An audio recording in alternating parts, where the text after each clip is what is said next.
Hello friends. I am always influenced by many people of the past as well many of the present.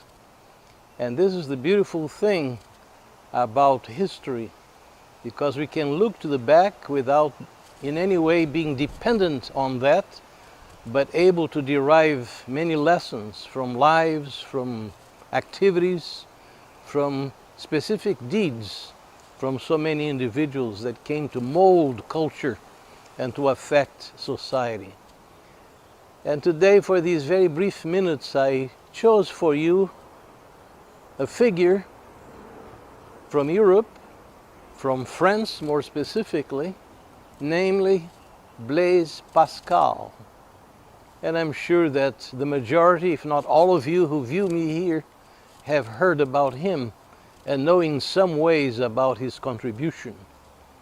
He was born in the 1600s in his native France, where he spent his entire life. And yet, even from childhood, he was a very sickly boy, then a sickly young man, and died in midlife as a very sick individual, physically speaking.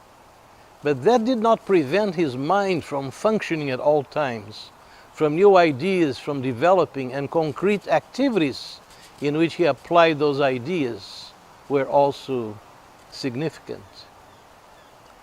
Pascal is considered perhaps as the father of the calculator, which eventually developed in a more sophisticated fashion in the computer. He was a scientist that has many more inventions for which I don't have time to share with you.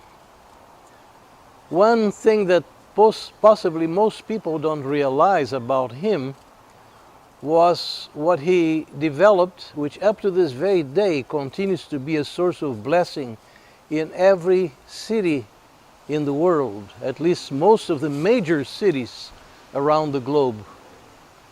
It is said that at one time, at the conclusion of the afternoon, he was standing on his crutches at the corner of a very busy street in Paris, and he was amazed to see people going in every possible direction on foot. Then the thought came to his mind, why people traveling in the same direction don't go together? And as he further developed that thought, he came up with the idea of the bus or the omnibus, which, as I mentioned, every major city around the world still utilizes. But his impact continues to be great, mostly because of what he was able to leave in writing. And as many of you know, perhaps his most best-known work is known as the Pensées, which means thoughts. He had the habit of writing ideas on pieces of paper, which came to be found only after his young death, in which he had outlined perhaps thoughts to be incorporated into books that he was yet to write. And that continues to be a source of great profit and benefit to countless people in many, many languages, at least in the major languages of the world. I have with me a Penguin Classic, an American edition, a British edition as well, and I want to quote only one of many of these thoughts. He says, "If man was not made for God, why is he only happy in God?"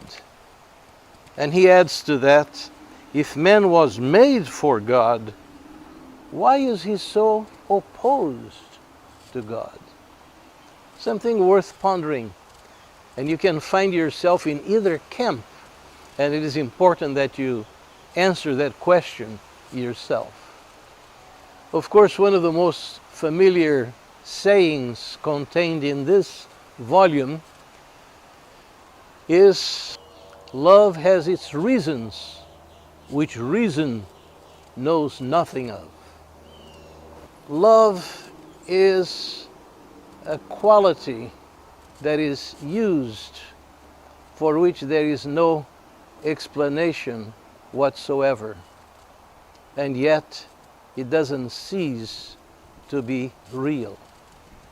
So think about these things, and on your own, do some research about his life and his legacy, which continues to be very significant. Thank you for watching, and until the next time, bye-bye.